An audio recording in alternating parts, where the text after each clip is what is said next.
Now, Jesus of Nazareth was the most amazing storyteller.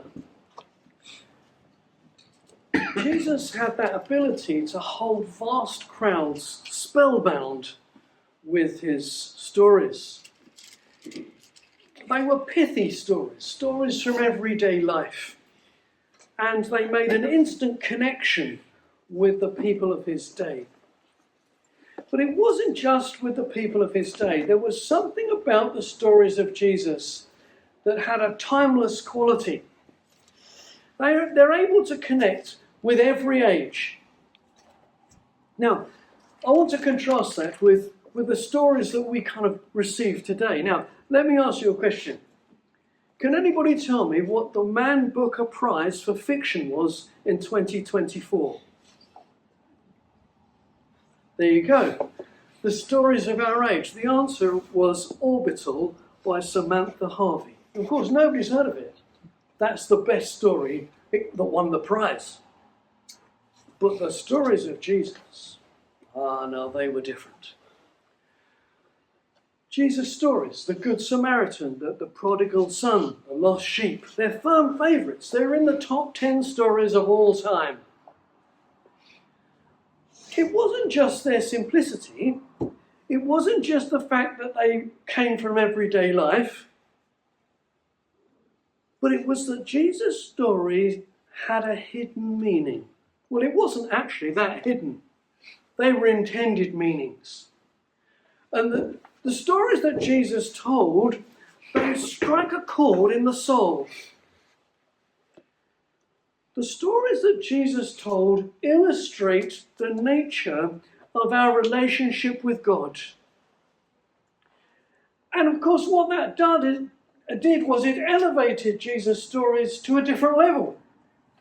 It elevated Jesus' stories to a level in which there was something heavenly about them. There was something mesmerizing about the stories of Jesus. And however uncomfortable the implications of Jesus' stories, we know in our hearts, deep down in our hearts, that they are true. And that's what makes them so timeless. Now, of course, the problem is that with stories that are so popular and so familiar, we end up in a place where they kind of lose their shine. And that's a mistake. But sometimes we might be reading one of these stories and we get a fresh shaft of light that comes from a different angle on the story, and it kind of brings it new life and fresh vigour. And what I want us to do this morning is to visit the story that Jesus told of the prodigal son, but to do so from the vantage point of the far country. But before we visit the far country, and before we look around and get a feel for it and take in the sights and sounds, we need to ask ourselves, why did Jesus tell this story in the first place? What was the context of the story? Well, it's there in verses 1 and 2 of chapter 15. The context was that Jesus was there preaching, teaching, and crowds came to him that are described in these verses as publicans and sinners. These were the social outcasts of the day, the misfits, the people whose reputations have been utterly ruined in the public's eye. Now listen, if that's you, if you think you're a misfit, if you think your reputation has been ruined, you would have felt very much at home with Jesus Christ. Because those people came to him. You would have felt comfortable eating with Jesus and chilling with Jesus. He was that sort of person. But the religious snobs, they couldn't hack this. They couldn't handle this. They said, well, what's he doing rubbing shoulders with such dross?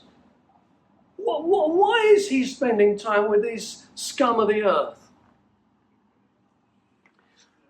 And as a result, Jesus tells these 3 stories. And it's amazing the skill that Jesus has in telling these 3 stories, because what he's doing is he's addressing both the people that came to him and the people that said, why are you mixing with them? He's actually addressing both groups of people in the same stories. Essentially, what Jesus is doing is demonstrating to us God's attitude to those who have gone astray. That's what he's doing. And the third of the stories is about the younger son, who asks his father for his share of the inheritance, puts it in his pocket, goes off, spends the lot, comes to grief, realizes he's made a serious mistake, and returns to his father and says, I've got this completely wrong. I'm so sorry, and I don't deserve to be your son anymore. And then the father welcomes him, and the older brother says, that's outrageous. What do you think you're doing welcoming that scum of the earth back? And that's the story. Now, I want us to explore this story. I want us to go to the far country and to look at what it's all about. I hope you can count, I've got 9 things to say about the far country. Point number 1. That Jesus presents the far country as an attractive place. It's an attractive place. Why did the younger son go to the far country? Why did he want to go there? And the answer is he was drawn to it. The far country had this powerful magnetic force that kind of drew him in. He felt an appeal from inside to go to the far country. And the more he dwelt upon what he'd heard about the far country, the more convinced he was that he ought to go there. It became more compelling until it kind of drowned out every other thought. He must go to the far country. It promised so much. Its bright lights, its excitement, its freedom. But it wasn't just that he was drawn to it. It was just that drawing, that attraction became so powerful, so irresistible, that he was even willing to cripple his father's business in order to get his share of the money in order to go. He was utterly desperate to get to the far country. So what was it about the far country that made it so attractive? What was it that drew him to the far country? Why was it was so appealing? What was it that made it look as if life in the far country was so much better? Well, the second thing about the far country, it was a distant country. A distant country. And that's the emphasis of Jesus' words, a far country. But it wasn't just that it was a long way from home. It wasn't really about the geography. It was that it was a long way from his father. That was the real thing. It meant, for him, for the lad, it meant that his father was no longer in sight. He could no longer see his father. Now, of course, up to that point in his life, he'd been brought up in the family home. His father was there. He always had to think, oh, if I do this, what will Dad do when he sees it? He always had to think about that. What will Dad make of this? But in the far country, he couldn't see his father. He didn't even need to think about that anymore. He didn't need to ask permission from Dad. He didn't need to get advice from Dad, advice that he didn't want. He wasn't going to be told by his dad what to do. He couldn't even see him. This was good. But it wasn't just that he couldn't see his dad. It was that his dad couldn't see him. And that was even better, because his dad didn't know what he was going to be up to. He had no idea. There will be no disapproving looks, or worse. It seemed to him that getting away from this overbearing, overreaching, dictatorial, puritanical standards would be amazingly liberating. And the further away I can get from him, the better. The further I can get away from other people's oppressive principles, the better. Now listen, Jesus didn't tell this story as a lesson about leaving home. That's not what this is about. In this story, Jesus is depicting the Father, and he's presenting him to us as the way in which God responds. This is not about geography. It's not about domestic arrangements. It's not about religion. This is about a spiritual location. It's about distance from God. You know, the far country can be experienced as much in Bristol as it can in Brighton or Brisbane. It doesn't matter. It's not about geography. The far country can be just as easily experienced on the front row of church as it can on the front row of a cinema. It's not about that. It's about distance from God. And it's important that we get this in our heads. There's much confusion in our churches about this. Notice the repeated phrase in verses 7 and 10 that this is about repentance and turning back to God. The far country is the place where sinners live without repenting. The far country is the place where sinners are happy to live at a distance from God. That is the far country. And maybe this morning, you are far away from God. Yeah, yes, you're in church, but God is far away from you. And you have spent your life running away from God. You're in the far country. That's where you are. Maybe you find the far country appealing. Maybe you want to get away from God. Maybe you want to keep God at a distance. Maybe you're saying to yourself, I don't want God interfering in my life. I don't want God telling me what to do and what not to do and what to think and what not to think. Listen, my friends, that is the mantra of the far country. That's the thinking of the far country. Now, when this lad arrived in the far country, what did he discover? Well, we've seen it's an attractive place, a distant place. He discovers it's a fun place. That's what it is. He arrives with all his earthly goods. You know, he had a considerable amount of money. A third of his father's estate, plus anything else that he'd accumulated in himself personally. His pockets were bulging with cash.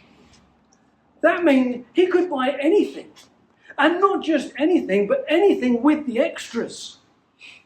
He could go into a showroom and buy the most expensive car and order the extras. The extra super paint and the extra super whatever else you can get to make a car singing and all dancing. That's what he could do. This was a power he had never tasted before. And it felt so good. It felt so empowering. He had the best time of his life, with the best friends of his life, and the best parties of his life, with the best wine you could drink, and the best food in the best Michelin star restaurants, and the talk of the town, the best prostitutes. Jesus presents life in the far country where you can do whatever you want with no restraints as a life that sounds like fun. Being in the far country, being away from God, with no reminders of the straitjackets of the Bible, sounds like liberty. It sounds like the place where you can enjoy all the fun that the world offers. Are you enjoying the fun of the far country? Jesus presents it as fun. But then the lad discovers something else. That the far country is a greedy place. You see, while he had money and he was willing to spend it, there were people that were willing to relieve him of it and to take it off him. Now, of course, when a young lad comes with pockets bulging with money, that provides an opportunity to impose the gullible tariff. Now, here he is, he's got money, he's willing to spend it, well, let's take it off him. And no scruples at all. Listen, let's make hay while the sun shines. The citizens of the far country, they're in it for themselves. They're going to make a profit while there's a profit to be made. And let's face it, if I don't make a profit out of him, somebody else will. So it's better that I make it than they do. They're in it for themselves. And eventually, they're going to empty his pockets. But before they get there, we've all got to get a slice of the cake, a slice of the action. Listen, my friends, I need to tell you this. The citizens of the far country are in it for themselves. They're only going to pay attention to you while there's some advantage that they can gain from you. But once you've ceased to represent an advantage to them, they'll leave you on the side of the plate. The far country is a greedy place. But then the lad discovers something else. The far country is a troubled place. You see, something quite unexpected happened. Something that he'd not accounted for. Something that wasn't part of his calculations. Something he never budgeted for. Jesus describes it as a mighty famine. A mighty famine. Now, of course, that was a problem for him. It was a problem because his resources were going downwards as he spent more and more money and was making no money. But at the same time, the price of food was going upwards. And eventually the two would cross. And then he was in trouble.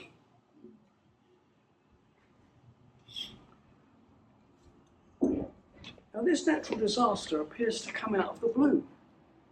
And how true to life that is. That natural disasters come our way. You know, nobody likes to think about this. And especially when you're young, nobody wants to think about it. But life isn't always going to go well. Even life living away from God isn't always going to go well. Life, whether you're with God or away from God, comes with its challenges. It comes with its accidents. It comes with its calamities. It comes with its wars. It comes with its illnesses. It comes with bereavements. And it comes with deaths. Listen, Have you factored these things into your calculations about living at a distance from God?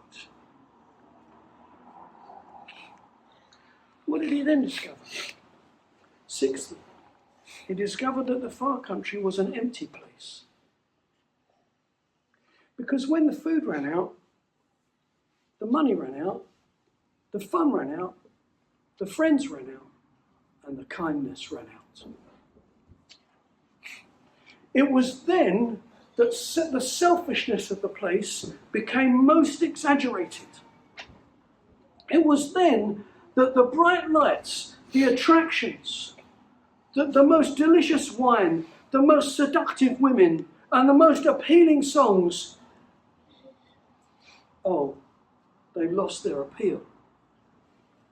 What were they worth now? They couldn't fill his grumbling stomach.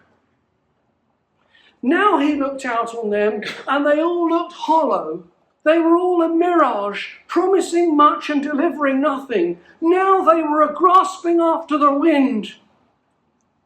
Now he was hungry, and nothing could satisfy him. Listen, my friend, I need to ask you, have you discovered yet that the world can do nothing to satisfy the grumbling of your soul? There's nothing there. It's an empty place. Seventhly, he discovered that the far country was a degrading place. You see, the far country had taken the very last penny out of his pocket. And now the famine was going to take the very last vestige of dignity from him. He was forced to feed pigs. There he is, sat in the mud, feeding the pigs. The thoughts of fine dining at a Michelin-star restaurant, what did that mean now? Expensive cuisine, what did that mean now? He was hungry. He would eat something. He'd give anything for something. Anything. Pig food. He could eat the acorns the pigs were eating, or even the school dinner refuse that was thrown out. He'd eat that. He was like the Bolsheviks that the British imprisoned at Mudyuk, who salivated as they licked the crumbs off the floor. Brought to absolute degradation. Listen, my friend, when your soul rumbles with hunger, spiritual hunger, the best the world can offer is pig swill. Are you foraging for a crumb of comfort in the religions of this world? They will only degrade you. Look at them, climbing the steps of the Sistine Chapel on their knees until they bleed, counting their rosary beads, fasting, throwing stones at the devil, lighting tapers in the house of an idol. It's all pig swill. Pig swill. And it will do nothing to satisfy the soul. Is your soul hungry? This world cannot satisfy it.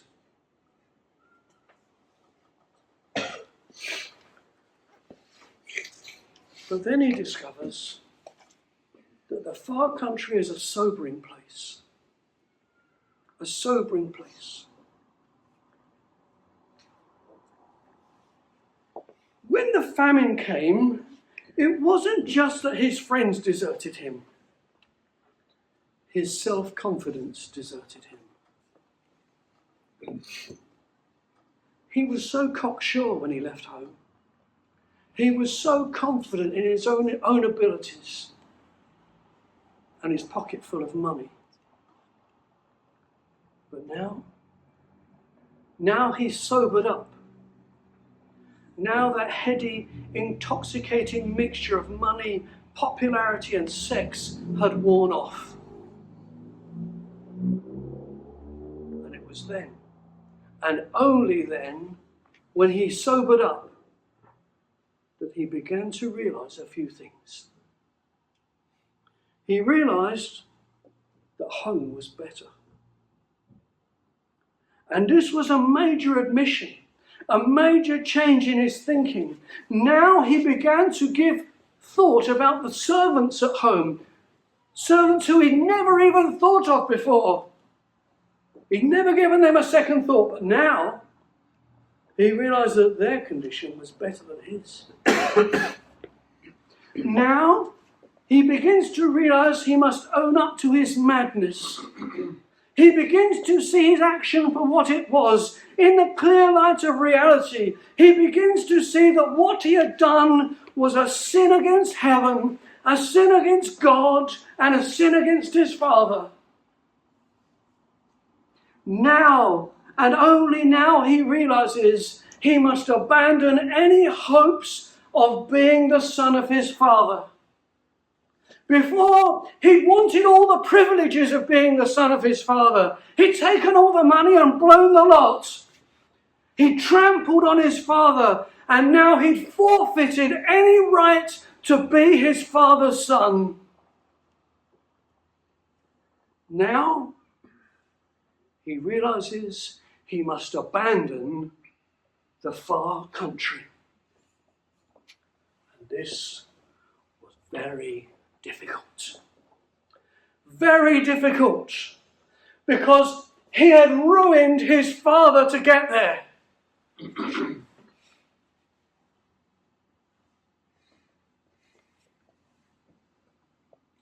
He'd ruined his brother.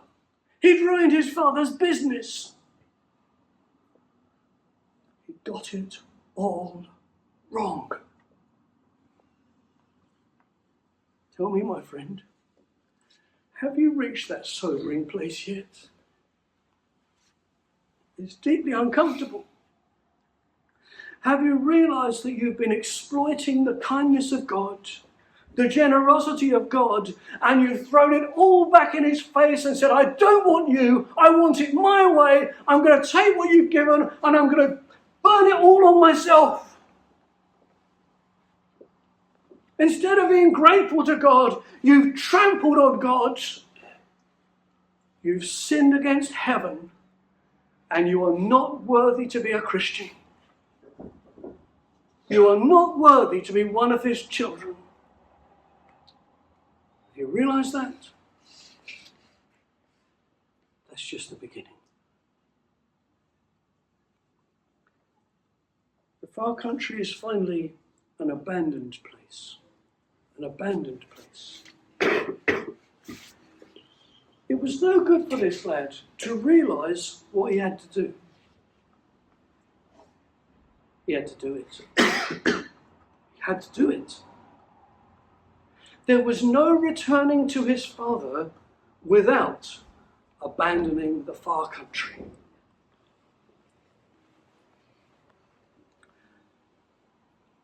With the filthy rags that he was clothed in, that were the only thing he had left of the great wealth with which he'd left home,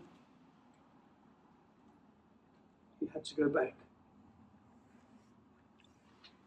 And what does he do? He got up and went.